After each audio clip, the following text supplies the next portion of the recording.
Hey, this is the end of number 10, and welcome to my basic but complete ILS landing walkthrough. I'm going to be using a Boeing 737-800 for this tutorial, but the procedure should be similar, if not exactly the same, for most other aircraft. Right now I'm taking off from Snohomish County Airport in Everett, Washington. This is where the Boeing plant is located, and I will be flying to Seattle-Tacoma International Airport, which is about a little less than 30 miles south.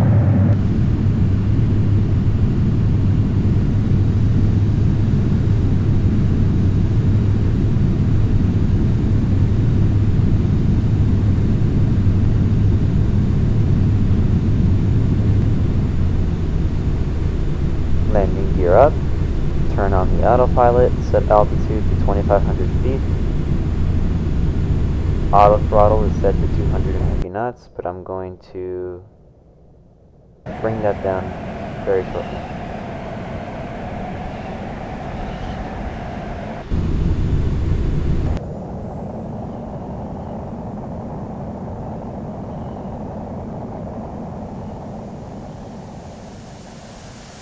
To keep things simple, I'm going to be flying VFR with the GPS, even though I will perform an ILS landing. I believe you would normally land with the ILS if it was an IFR flight, but you can still do it while flying VFR.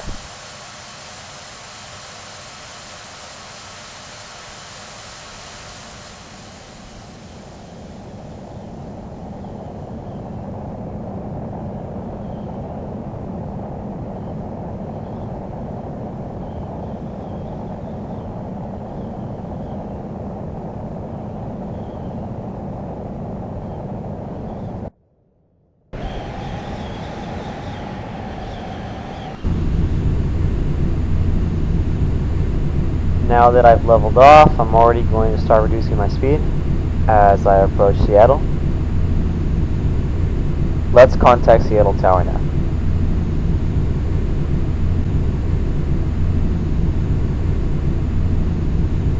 Seattle Tower, orbit 1091 is 20 miles north with Mike to land.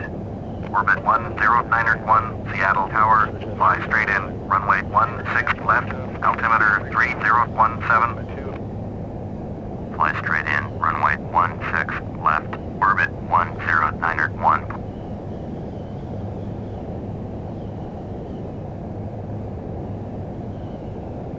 Okay, so now we know that we're going to be landing on runway 16 left. If this was an IFR flight, the air traffic controller would tell us expect vectors ILS and then whatever runway we would be landing on. So now we can proceed on to the next step. You want to open up the map by clicking on the button shown here, left of the GPS button.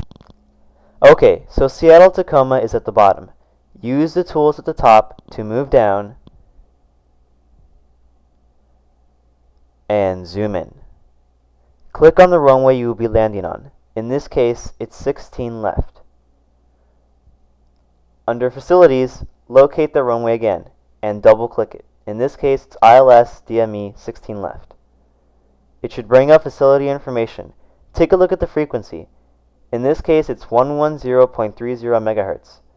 Memorize the number or write it down.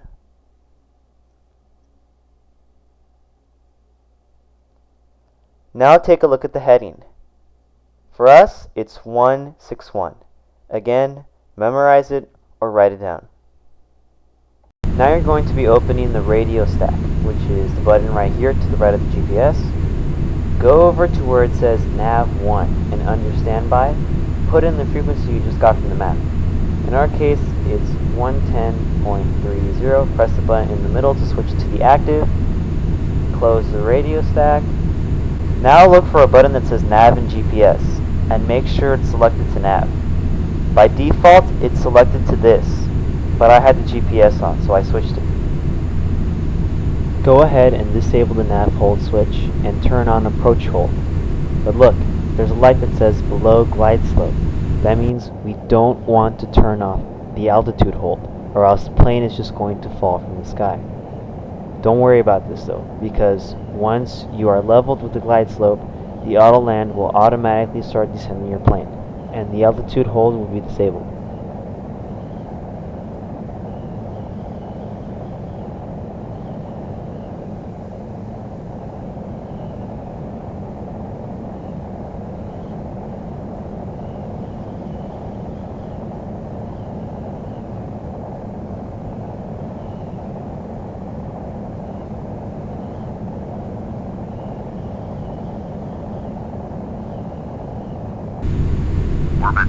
Okay, so here we're just getting our clearance to land.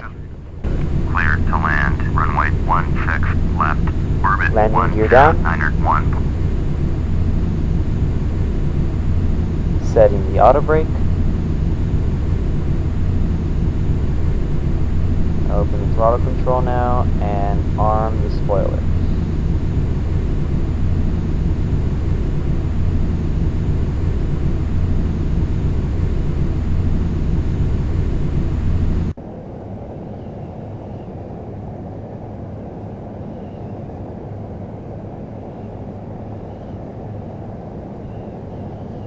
Other than change the speed, I haven't really done anything. The plane has aligned itself with the runway and is descending on its own.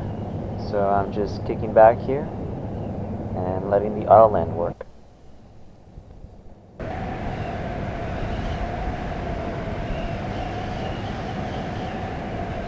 Make sure you're properly aligned with the runway. Remember that heading 161 we looked at before? And reduce speed and adjust the flaps as necessary.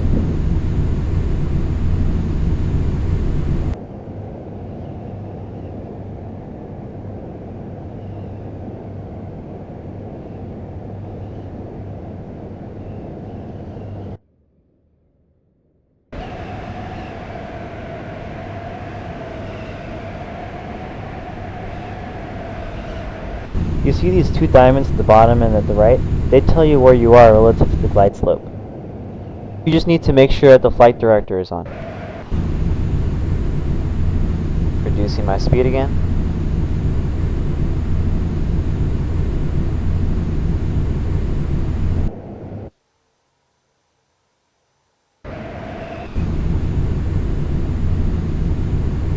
As I approach the runway threshold, I like to pause the simulation because I'm going to be taking off the autopilot and the auto throttle right now. I'm going to set engines to idle, and I'm going to take complete control of the aircraft. And so I'm going to unpause it right here. As I get above the runway, I'm going to flare just a little bit. And here comes touchdown. And you know, I was probably coming in a little bit too fast, but I was just trying to show you guys how to do an ILS landing, so there you go. The brakes and the spoilers are working on their own. One thing I had to do was hold down F2 to put the reverse thrusters. Orbit 1091, exit runway when able. That's about it. Again, this is just a basic tutorial.